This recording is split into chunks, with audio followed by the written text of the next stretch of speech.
I did not know the hill had a number when we climbed it.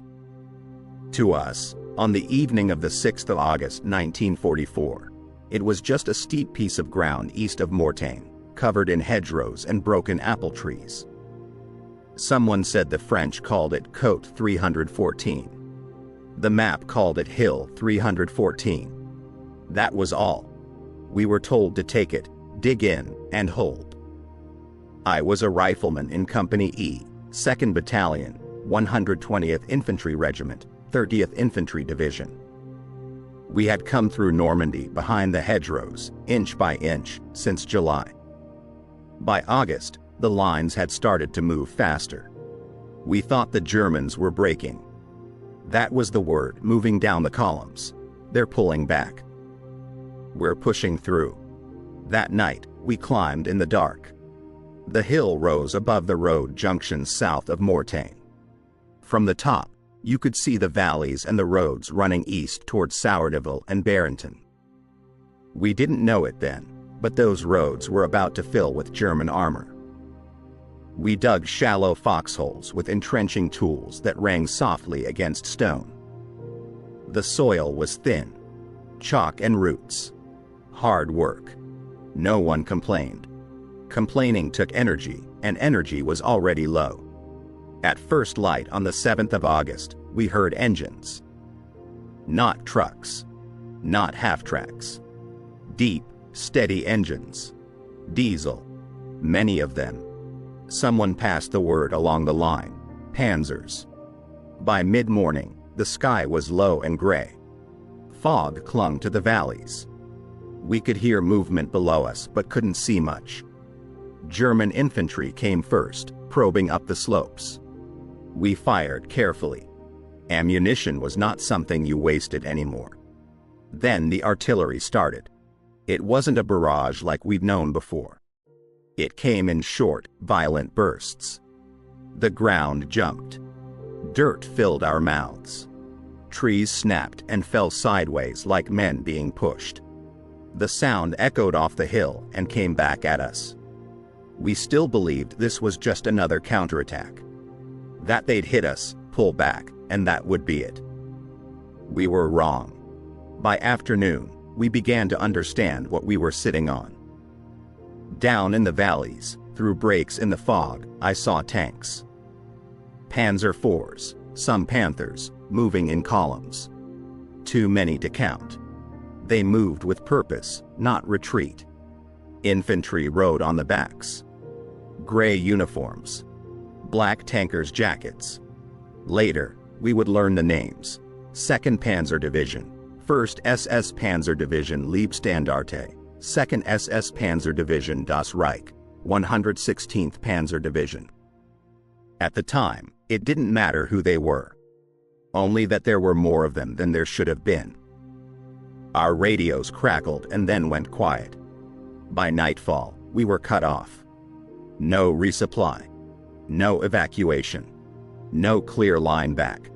Just the hill, the men around me, and the knowledge that the Germans wanted this ground badly enough to throw armor at it. We counted our numbers as best we could. Across the hill, around 700 men. Some wounded already. A few dead. Below us, 4 Panzer divisions were moving west, trying to break through to Avranches, to cut off the American armies that had broken out of Normandy. Hill 314 was in their way. We didn't talk much that night. The wounded groaned softly. Medics worked with what they had. We listened to engines moving in the dark and artillery firing somewhere we couldn't see. I cleaned my M1 Garand by feel and checked my clips again and again. The hill was quiet just before dawn. That was when the Germans came back. The attacks came with the morning of the 8th of August 1944. Not all at once. Not like a wave. They came in pieces, as if the Germans were feeling their way up the hill, learning where we were thin and where we were strong. First, the mortars. They walked them up the slope, methodical and patient. You could hear the rounds leave the tubes somewhere below, a dull thump, then the weight, then the crash. Shrapnel cut through leaves and bark. Men pressed their faces into the dirt and waited for their turn. Our foxholes were shallow. There was no digging deeper. Every man learned the exact shape of his hole by touch. The edges, the rocks, the smell of the earth. When the shelling lifted, infantry came up through the hedgerows. They wore field gray and camouflage smocks. Some moved cautiously, others ran hunched forward, rifles tight to their chests. Car 98 kiloseconds, MP40s, a few light machine guns. We fired when we were sure. I remember thinking how close their faces looked, how human. They fell back after an hour. Then the artillery came again. By midday, the fog burned off, and we could see the roads clearly. That was when the tanks started to move in daylight. Water became a problem by the end of the day. We had canteens, but not enough. There was a spring somewhere on the reverse slope, but reaching it meant exposure. Men went anyway. Some came back. Some didn't. That evening, German infantry attacked again, this time supported by assault guns. They came closer than before. We fired until our barrels were hot. My Garand kicked against my shoulder until it felt like wood against bone. I saw a man from my platoon stand up to throw a grenade and vanish when a machine gun burst cut him down. He never finished the motion. We pushed them back again. But each time they came, they learned more about us. Where our fire was strongest. Where it faltered. Where men were too tired to aim steadily. That night, the sky lit up to the west. American planes. We cheered at first. Then the bombs started falling. They were too close. Too short. The ground shook like it was being torn apart. Dirt and steel rained down on us. Someone screamed that it was our own Air Force. Later we learned that the fog and smoke had confused the pilots. They thought the hill was in German hands. Men died that night without ever seeing the enemy. When the bombing stopped, no one spoke. We sat in the dark, ears ringing, and waited for the Germans to come again. I remember thinking, very clearly, that we were already dead. That we just hadn't fallen down yet. By the 9th of August, the hill was a cratered, smoking ridge. We had been fighting for 3 days, and it felt longer.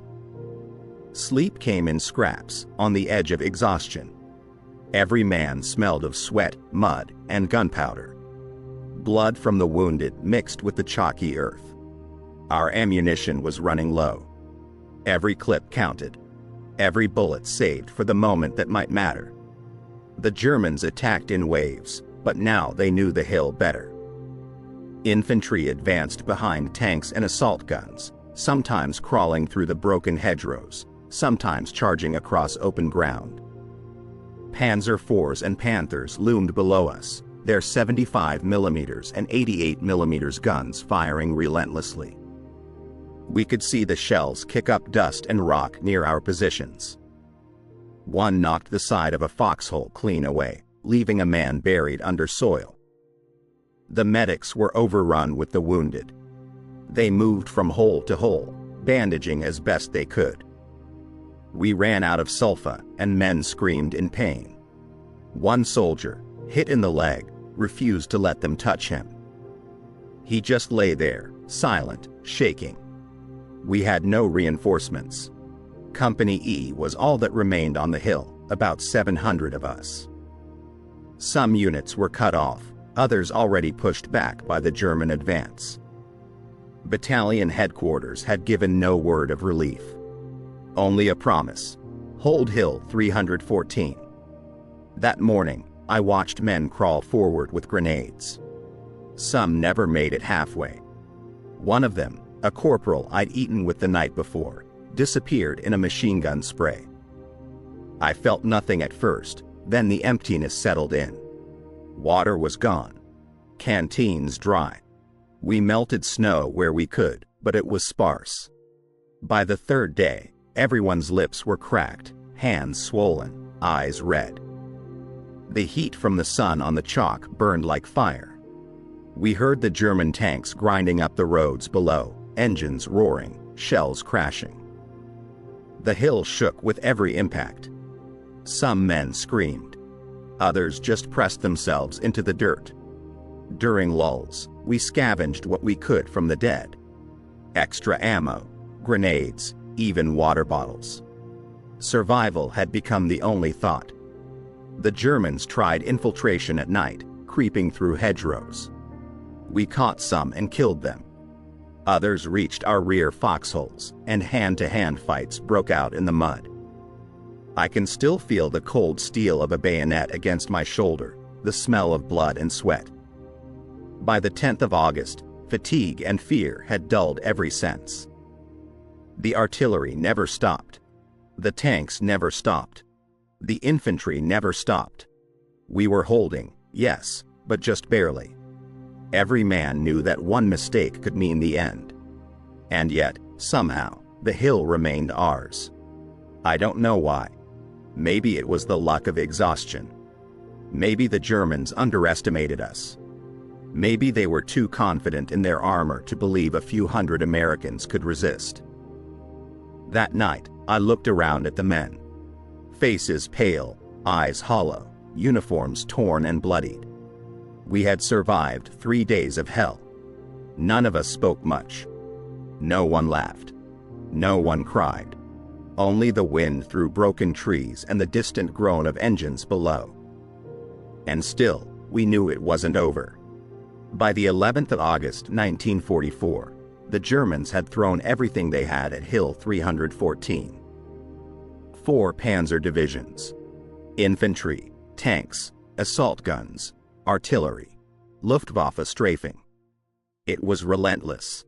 We were fewer than 700 now. Men had been killed, wounded, or gone missing in the chaos.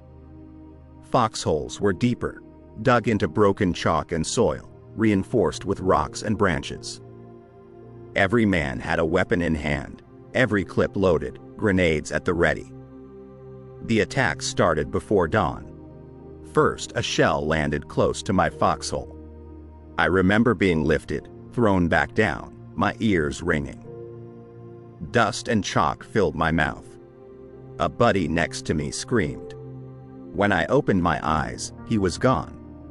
The Germans advanced in waves, infantry under cover of tanks. We fired until our arms ached, until our eyes burned from smoke and dust. My M1 Garand jammed twice. I cleared it and fired again. By midday, the tanks were closer than ever. Panthers and Panzer IVs crested the lower slopes and fired high-angle rounds into our positions. We had bazookas, but they were old and few. Most shots bounced off armor. The hill shook with every hit. The medics were stretched beyond reason. They used scraps of cloth for bandages, boiled water where they could, and whispered words to keep the men alive. Some of the wounded begged for morphine. Others refused to move, too scared to even try. Water was gone. We drank from shell craters, mud-stained and freezing. Our mouths cracked, our throats raw. Then, mid-afternoon, the Germans tried a direct assault on the crest. I watched men fall. Rifle fire, grenades, machine gun bursts. One by one, they pressed toward us, only to be cut down.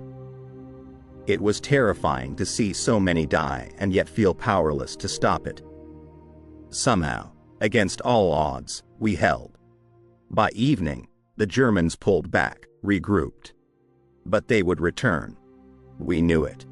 And so we sat in the broken trees and smoke, exhausted, holding our hill like the last line between them and the open roads behind. That night, we finally heard the distant rumble of friendly tanks and artillery. Reinforcements were on the way. The 30th Infantry Division was moving to support us, to push the Germans back. We were still alive, most of us. But the hill had taken everything from us: strength, sleep, hope. We were reduced to shadows of men, barely able to move, mouths dry, ears ringing, hands numb from cold and stress. We had survived 4 days of hell. 4 days against 4 Panzer divisions. We had no idea how we did it. Only that somehow, Hill 314 was still in American hands. By the 12th of August 1944, the hill finally felt different. The roar of engines in the distance was no longer just German. American tanks and artillery were moving up from the west, pushing toward Mortain. We heard shouts, whistles, the rumble of tracks over dirt and chalk. Relief was coming. We were barely able to stand. 4 days of constant fighting, no sleep, no water, bullets barely enough to feed our rifles, had turned men into ghosts. Some couldn't walk. Some had lost arms or legs. Some had lost friends, comrades they had eaten and slept beside, and now they were gone. The Germans made one last effort that morning, a desperate attempt to retake the crest. They came in small groups, tanks following. We fired until our hands shook. My last grenades were gone, and every round in my rifle was precious. Then, through the haze of dust and smoke, I saw them, Shermans and Pershings, soldiers of other companies, moving up the reverse slope. Mortar fire and machine gun bursts from them cut down the remnants of the attackers. The Germans finally pulled back. Hill 314 held. We didn't cheer. We didn't celebrate. There was no victory in our voices, no pride in our eyes. Only exhaustion. Only the raw awareness that we were alive, that somehow we had survived 4 days of hell against 4 Panzer divisions. The medics began evacuating the wounded. Those who could walk helped the others. Every movement was slow. Every breath a reminder of what we had endured. The hill was littered with destroyed weapons, broken vehicles, and the dead, American and German alike. We sat, listening to the engines of our own tanks, smelling smoke and gunpowder and blood, feeling the cold chalk under our hands. We were alive, yes, but hollowed. Empty. We had held the hill, but at a cost we were only beginning to understand. Somewhere on Hill 314, I found the corporal I had eaten with on the first night. He had survived, too, though badly wounded. We looked at each other and said nothing. Words were useless. The hill had spoken for itself. When the sun fell that evening, casting long shadows over the broken earth, we stayed in our positions, barely moving. The Germans had retreated. The American lines were advancing. But for those of us on Hill 314, the battle was over, not with triumph, but with silence and exhaustion. I remember thinking that war was never about glory. It was about survival, holding ground, breathing, seeing another sunrise, if it came. That was what Hill 314 had taught me. And when I finally climbed down the hill and moved toward the rest of the division, I carried nothing but memories of smoke, mud, fear, and the faces of men who had stood beside me and had not returned. Hill 314 would be remembered in reports, maps, and history books. But for us, who lived and fought there, it was simply the place where we had endured the unimaginable and survived.